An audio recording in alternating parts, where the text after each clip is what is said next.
Okay, so let's go ahead and get started then. So any questions on anything from last time? Yeah? I was wondering if you could go over the homework problems on homework 4. Homework 4, sure. Well, I could probably do it, I might have to do it super quickly, but, which one? Number 8? Um, okay, so that one, would you be willing to talk about that one after class, if that's okay? 8. Yeah. Okay. Because that one's going to take a while. Because that's the one, it's kind of like one of the examples we did where we had to do by parts twice. But, any other questions on anything? Okay. So, one quick thing I want to mention for those that, I had Pavel tell me that you guys have had some questions about where to look for exam 1 practice problems. So, if you go on Kappa, it's in between the folders, integration by parts, and the lesson 6 stuff. So just so you guys know where that's at. So if you click on that, there's a boatload of problems. And for the most part, they're basically just homework problems, so nothing too crazy there. But, all right, any other questions on that? So this is just so you guys know where it's at. But in any case, let's go ahead and get started with the problems for today. So, quiz 3, it's going to be today at the end of lecture. And exam 1 is going to be on Monday at 8 p.m. covering lessons R through 5. The location is still to be determined. You will get that sometime soon. That's all I know. So.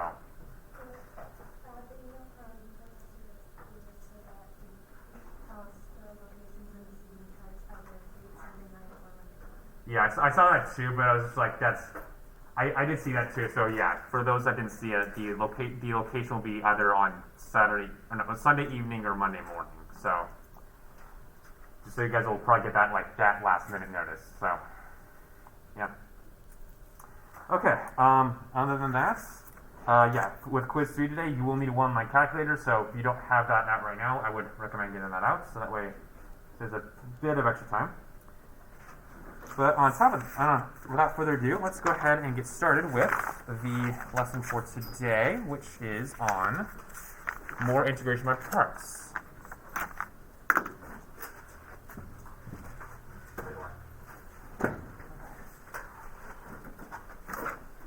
Almost lost the building outline. We'd have to do improv entire lecture days. That'd be kind of awkward. Thankfully, we don't have to do that. Anyways. Okay, so integration by parts. So let's go recall the by parts formulas. So if you recall, we had the integral of u dv is equal to uv minus integral of the du. Okay. And then that's the indefinite integral version. The definite integral version is very similar, except we have to apply fundamental theorem as necessary. So the integral from a to b of u dv, except in this case you have uv, where you apply the fundamental theorem on this guy from B to A. So apply fundamental theorem of calculus, and minus the integral from A to B of V dE. Okay? So those are the by parts formulas we kind of talked about last time. So this is the main one we talked about, but here's the definite integral version of that same formula. Okay? And we also established how to choose U in general. That was our LIATE acronym. Okay. So in other words, we have LIATE. So logarithms, inverse trig, algebraic, and then regular trig, and then exponentials. Okay. So basically, you basically go in decreasing order here. So this will be this would be your first choice of u, and then down to your last. Okay. Okay. So that's just a quick little review from everything from last time. But other than that, there's not really anything new today. It's just lesson 5 is just more applications of integration by parts. So. All right, without further ado, let's go ahead and get started. So, Example 1. We have this fictional coffee shop for mathematicians called Liate. Can't imagine why. And it has customers getting serviced at the rate of p prime equals 2 times t plus 3 times e to the negative t over 2, where t is an hour since 7 a.m. How many people get serviced between 9 a.m. and 11 a.m.? And round to the nearest customer. Okay? So, in this case, we again have a bunch of times that we are going to have to convert into t here. So, in this case, we have 9 a.m. and 11 a.m. So, 9 a.m. would correspond to t equals what? T equals 2. Good. And similarly, 11 a.m. corresponds to t equals 4. Right. Okay. So now we need to round to the nearest customer. So since we have p prime here, that probably means that we're going to need to work with we're trying to figure out how many people get serviced in between t equals 2 and t equals 4. So based off of the things we've been doing so far up until this point, that means we're going to need to evaluate what integral.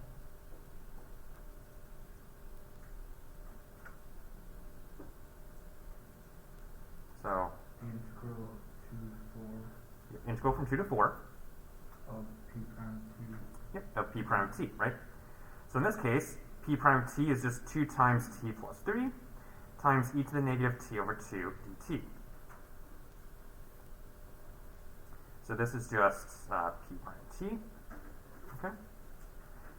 And keep in mind this whole integral itself is, by the fundamental theorem of calculus, this is just p of 4 minus p of 2. So we're trying to figure out the net number of people that get serviced in between t equals 2 and t equals 4. Okay? Alright? So now that we have that, let's go ahead and figure out, alright, how do we apply integration by parts to get the number of people that we need here? So in this case, because we need to apply by parts, we need to find the appropriate choice for u and dv. So how would you want to break up this integral here into u and dv to be able to get what we want?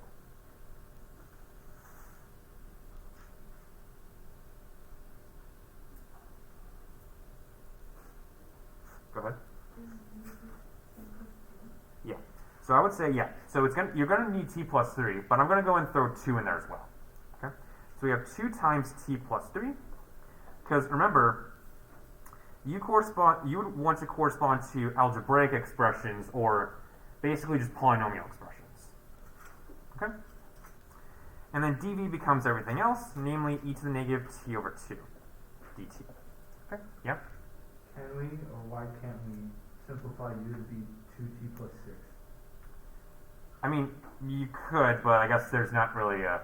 I mean, you could, but there's not really a point to doing so here, so I'm just going to leave it as is. If you want to, you can, but it doesn't really matter. It just becomes 2. Yeah, it's just 2t plus 6, but you could, but in any case, if you take the derivative of both sides here, it's just 2 anyway. Yeah. So just 2dt.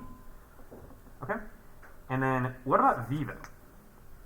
So if we integrate e to the negative t over 2, then what should we get as our v expression here?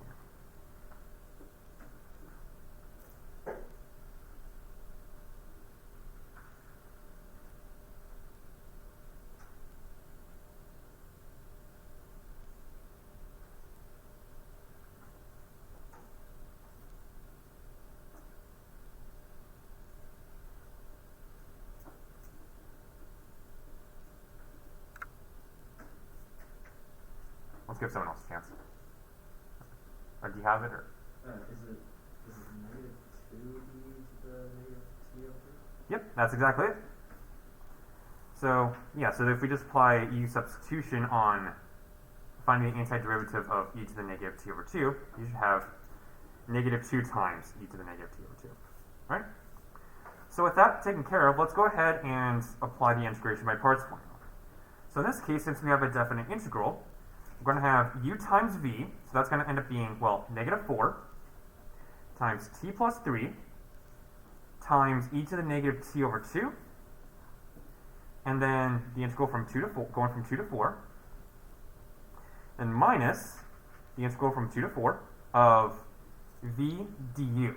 So in this case, we're going to have negative 4 times e to the negative t over 2 dt. Okay?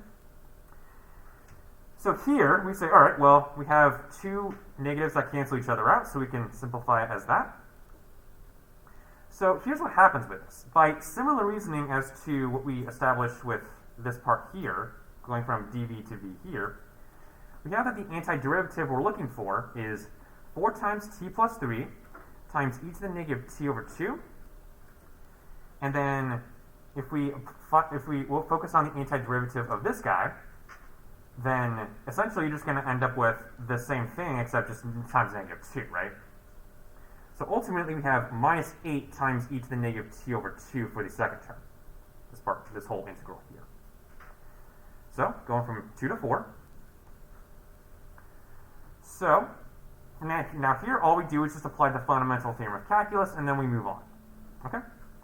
So if we let t equal 4, then we have, let's see, negative 4 times 4 plus 3, so 7, times e to the negative 4 over 2, so that would just be negative 2 on this expression here. Then minus 8 times e to the negative 4 over 2. So that would just be, well, again, negative 2, sorry. Okay, and then minus, let's see, let it equal 2 now. So we have negative 4 times, in this case, 2 plus 3, so 5. Then times e to the negative 2 over 2, so just e to the negative first, minus 8 times e to the negative 2 over 2, so 8 times e to the negative first. Okay? So then what do you notice in this? So if we clean this up a bit, you notice, well, A, this can be expressed in terms of some constant times e to the negative second, which in this case will be negative 28 minus 8, or negative 36 times e to the negative 2. And then we can then distribute this negative into both terms here to get 4 times 5, or 20, and then plus 8 will become 28 times e to the negative first. Okay? So then, from here, once we round to the nearest customer, so basically the nearest whole number, you should end up with 5. Yeah. A whole 5 people get serviced the first 2 hours on a typical morning. Yeah. So that's example 1. So any questions on that? Okay. So let's move on to example 2 then.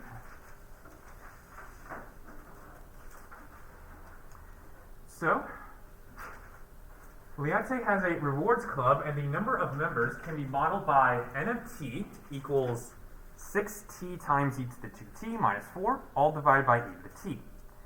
And t is in the number of months after its opening in January 2018, and t equals 0 corresponds to January 1st. Now, we have to find the average, the word average, number of members during the period consisting of March and April. And one nice thing we can assume about this problem is that all months have equal duration. Okay? So, here's what's going to happen with this. So, based off of what's going on here, so we're going to need to focus on the interval from March and April. So, using the fact that t equals 0 corresponds to January 1st, what would you guess would be a good way to work with? What would be a good balance for t here?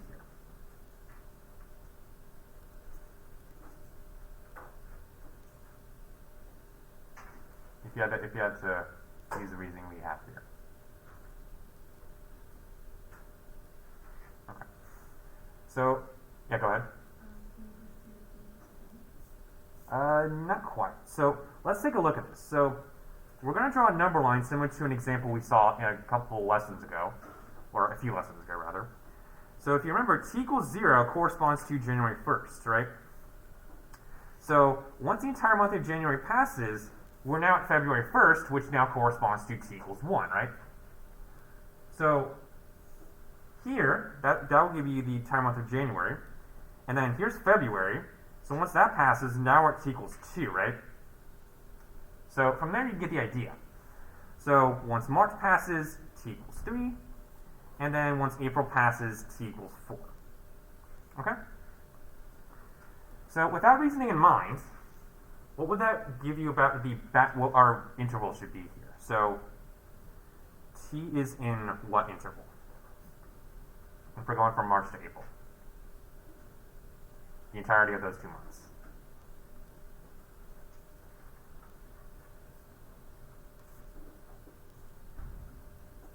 Go ahead. 3 and 4. Well, we need the whole entirety of March as well. So we're going to end at 4. Yes. 2 to 4. Yeah. So we need 2 to 4 because we basically are going from the start of March to the end of April. So that's the idea. Okay. Now again, we need to focus on the average number of members. So we're going to need to pull out our good old average value formula, which will be important for reasons you will see in about 20 minutes. Hint, hint. So make sure you keep this in the back of your mind. So does anyone remember the average value formula? And or how would it apply here? Yeah? The antiderivative of a to b, and then you have your, or subtract b to a, then you have your antiderivative over b minus a. Yeah. So basically you have the integral, the definite integral from, in this case, 2 to 4, because these are your bounds. And then you have to take the antiderivative of your function here. So we have this end of t here, dt, over the length of the interval, so 4 minus 2, right? So before we plug in n of t in here, we're going to simplify this a bit, because it definitely looks doesn't look very nice with respect to how it's represented here, in terms of finding the antiderivative. So let's clean this up. So how do we make this look a bit nicer to be able to apply the necessary integration techniques here? Go ahead. Exactly. We got to split up the denominator, right? We got 6t e to the 2t over e to the t minus 4 divided by e to the t, right? So if we apply the necessary exponential properties, we then should get 6t times, well, e to the 2t divided by e to the t, so that's just e to the t, and then minus, well, 4 times e to the negative t, right? Okay. So now, this looks something that's a lot nicer to integrate now, right? So we have now 6t e to the t minus 4 times e to the negative t. So this is the value we need to look for here. So once we figure out this integral and then divide by 4 minus 2, which is 2, then we're good. Okay? So let's go ahead and do that. So let's go ahead and split this up a bit here. So before we do any actual proper integration here, let's simplify this a bit. So we have this expression here, and then all that divided by 2. So we just have 1/2 times integral from, 2 to 4 of all this dt. So what we can do is if we bring this 1/2 in here and then distribute, we should then get the integral from 2 to 4 of 3t e to the t minus 2 times e to the t, negative t, right? All right? So from here, let's go ahead and split this up as such. Integral from 2 to 4, 3t e to the t dt minus, actually, yeah, so we'll do that. Integral from, and then minus integral from 2 to 4 of 2 times e to the negative t dt. Okay, so let's go ahead and focus on each individual component of this integral, because here, if you take a look at this, we're definitely going to have to apply by parts on this guy right here. But if you notice, with the second one, here we just need to apply what? What do you think we need to apply here to get what we want?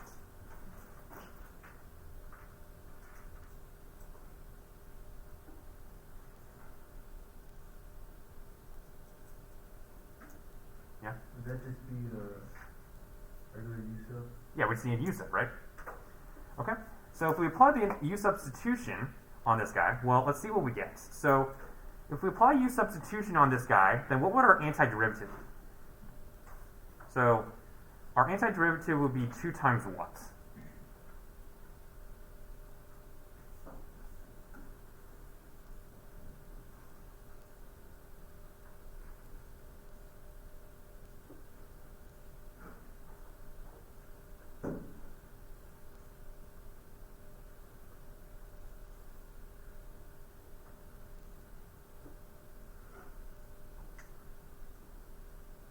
we utilize similar reasoning as example 1, what would our antiderivative here be?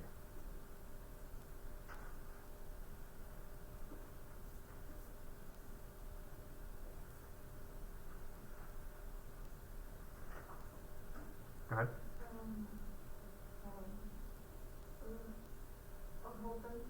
Yeah, so yeah, what's the antiderivative of this guy? Yeah, e to the negative t times what? Well, we have to use similar reasoning, but here we just have negative t, right? So, what would the antiderivative we need here be? Yeah? Yeah. So if we use similar reasoning, all we need to do is just multiply by -1 for our derivative, right? You know I'm recording this lecture, right? Yeah, I'm just blind right now. Okay. Sorry, no, that's fine. I was just like, sorry, I saw you take a bunch of pictures. I'm like, you know what? I'm recording this, right? I'm just blind. That's fair. Okay, that's fine. Sorry, I didn't mean to call you out. But anyways, so we apply fundamental theorem on this. So we end up with -2 times e to the -4, and then minus -2 times e to the -2. So then we notice these negatives cancel each other out. So we have 2e to the -2 minus 2 times e to the -4. So that becomes the exact value for this red part here. So now let's do the same thing for the green part. What is the antiderivative we need to work with here? So, if we take a look at this, well, there's not really a good way to apply a u substitution here, so our only choice is by parts, right? So, if we apply our good old Yate rule, then how would we break up this integral into the necessary components? So what would our u be here? Go ahead. Yep, u is 3t, and then dv is just e to the t dt, right? So from here you can pretty quickly see that, well, du, well, that's just 3dt, and v, just focusing on the antiderivative of e to the t, well, that's just itself, right? So here we just have e to the t, there's no like negative, there's no constant, it's just t by itself, so v is just e to the t here. Okay? So from here we can get that this becomes, let's see, u times v, so 3t e to the t, going from 2 to 4, minus integral from 2 to 4 of v du. So 3e to the t dt. Right? So from here, we say, all right, well, the antiderivative of 3 times e to the t, well, that's just itself, because it's just a constant times e to the t. So we have 3t e to the t minus 3e to the t. Go from 2 to 4. And if you want, what you notice is that both terms here have 3 times e to the t in them, right? So if you want, you can actually simplify this a bit further as 3e to the t times t minus 1, if you want to make things a bit cleaner for computation's sake. Okay? So doing that will get you the following from the fundamental theorem of calculus. So we have 3 times e to the 4 times 4 minus 1, so 3. And then minus 3 times e to the 2 times 2 minus 1, so just, well, 1. So ultimately we have, well, 9 times e to the 4th minus 3e squared. Okay? So that becomes the exact value for our green part.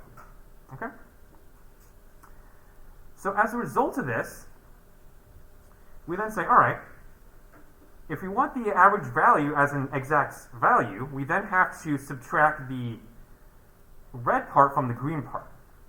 So in other words, the n sub avg value we're looking for here is, well, 9 times e to the 4th minus 3 times e squared, and then minus 2e to the negative 2nd minus 2 times e to the negative 4th.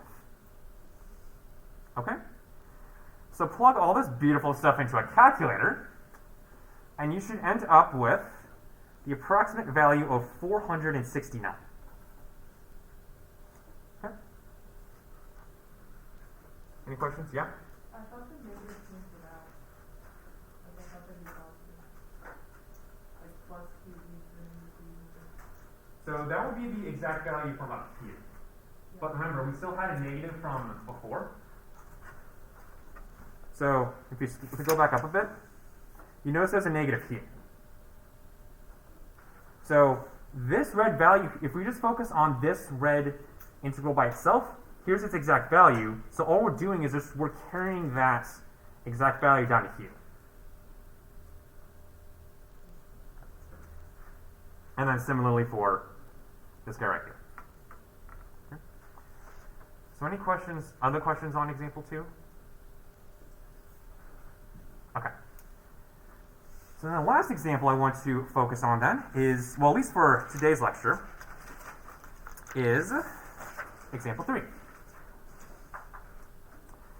So to attract customers, Leonte brought some antiques to spruce up the shop, and analysts have determined that the probability from 0 to 1 that an antique has 100x percentage of aluminum is modeled by P of x equals x over 2 times square root of 2x plus 3, where x is also in between 0 and 1.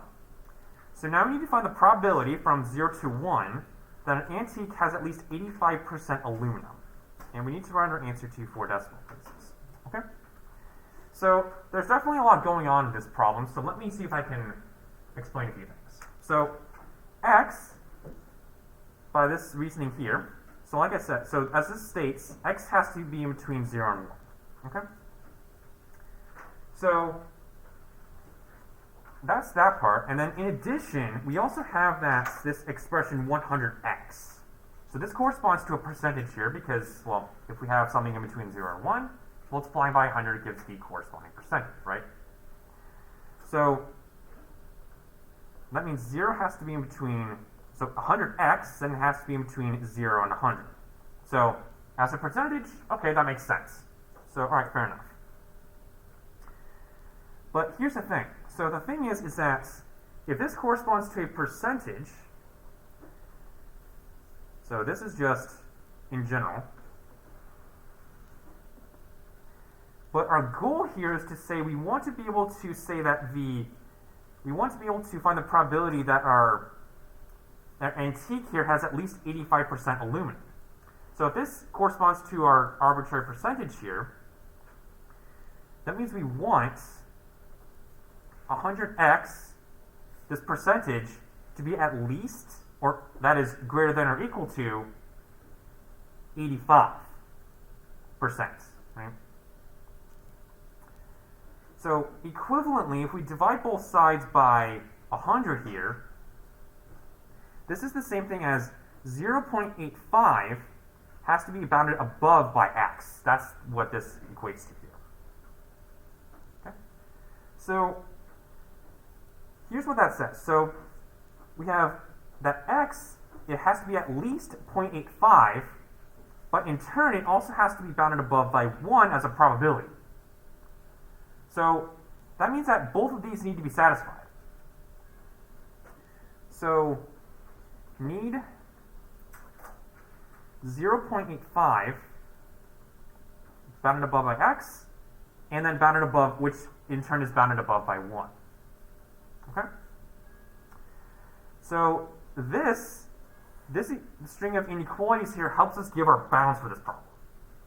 So in this case, what we need to do now is say, all right, now we need to sort of quote-unquote add up all these probabilities from 0.85 to 1 for P of x equal to this. So quote-unquote add up all probabilities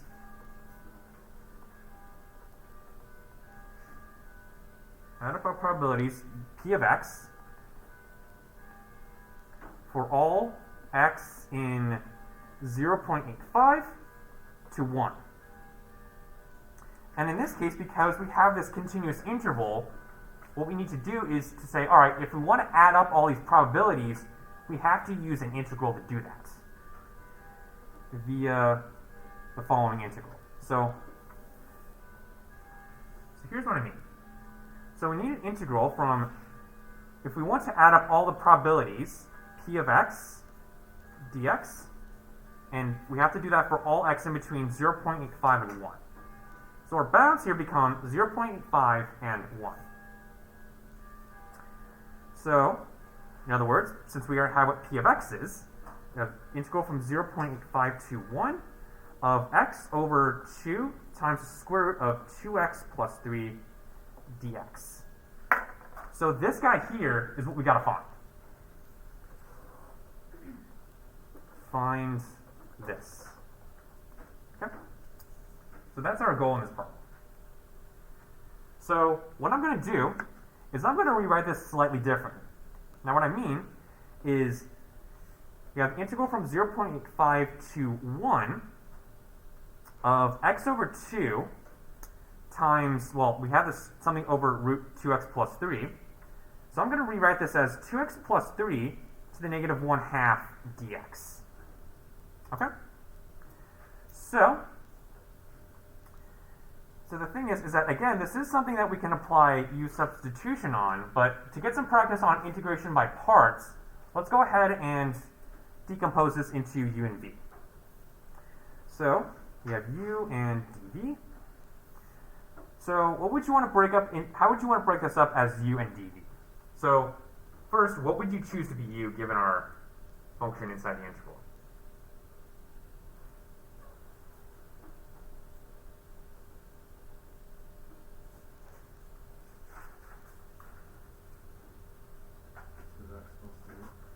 Remember, well, you have to be careful because this is under a square root, right? And remember, algebraic expressions cannot have roots in them. So what else would you want to choose as u in this case? X over 2, right? So then dv has to be everything else. So we have 2x plus 3 to the negative 1/2 dx. Okay? So in this case, you should be able to pretty quickly see that du is just 1/2 dx, no problem. So then if we were to apply u substitution on this part here, then what would be our value, what would be our expression for v?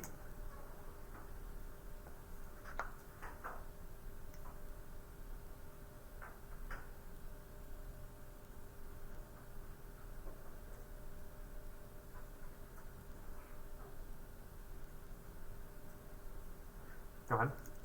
Would that just be 2 times square root of 2x plus 3? Not quite. Remember, there's still a negative 1/2 power up here.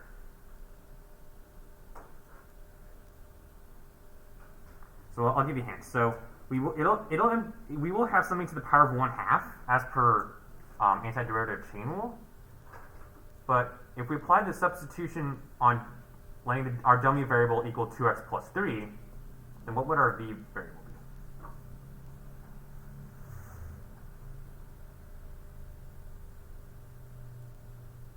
Go ahead. Yep, 2x plus 3 to 1/2, you said? Okay, yeah. Yeah, because remember, if you have that, so if we let w be our dummy variable here, so 2x plus 3, then we ultimately have to integrate, well, let's see. So we have w to the negative 1/2 times, in this case, if dw ends up equaling 2 dx, then we have dw over 2. So, if we apply antiderivative power rule on this, then we should just end up with w to the 1/2. So that's how we get v in this case. Okay. So, doing that, we then apply our by parts formula. So we have uv, so x over 2, times 2x plus 3 to the 1/2, going from 0.85 to 1, minus integral from 0.85 to 1 of v du. So we have 1/2 times 2x plus 3 to the 1/2 dx. Okay? So that becomes our by parts formula application. So from here, I'm just going to move this down a bit because we need to have a bit more room for this. So I'm going to move this down a bit. So this equals, let's see, x over 2 times 2x plus 3 to the 1/2. So then what I'm going to do is to say, all right, if we apply similar substitution as we did over here, then your antiderivative for this part here should end up being 1/6 times 2x plus 3 to the power of 3/2. Then going from 0.85 to 1. Okay? Okay, so again, this is just, if define the antiderivative of this part right here, follows by similar reasoning as going from dv to v here. Okay? So, from here now we just apply fundamental theorem. So we have, in this case, let x equal 1, so we have 1/2 times, in this case, 2x, or 2 times 1 plus 3, so that's 5 to the 1/2. And then minus 1/6 times, again, 5 to the power of 3/2. And minus, now we just let x equal 0.85. So we have 0.85 over 2 times, in this case, 2 times 0.85 plus 3. So 2 times 0.85 plus 3 to the 1/2. And minus 1/6 times 2.0.85 plus 3 to the power of 3/2. Okay? So, you get to plug that beautiful expression into a calculator. You should end up with 0.0315 is your final expression, or as a percentage, 3.15%. Okay? Now, because this corresponds to a probability in between 0 and 1, this would be your final answer, but I'm just putting this in percentage to give you a perspective on like how big this probability is. Okay? Right? Okay, any questions on that? Alright, so there's one thing I want to mention before I leave you to your quiz. So, one remark is evaluate integrals in this order. And this is more so referring to the more general situation when you have to take an exam or something. So this would be like, okay, if I have like a basic antiderivative from Calc 1 antiderivative,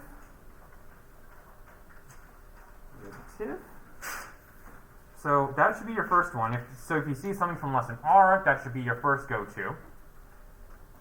And then the second one should be apply substitution. If you can apply a substitution, do so, because that'll save you some time. But then if you can't do either of these, then you do by parts. And the idea is that by parts should be your last resort. Okay? But just one thing to keep in mind for these types of problems.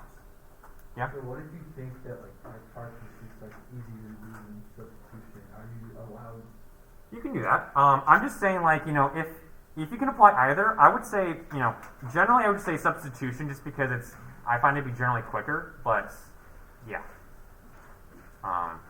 But yeah, like by parts use generally takes more time, so I would say use this as a last resort if you can. Okay. So if there are no other questions, go ahead and put all your notes away, and we will go ahead and start the quiz.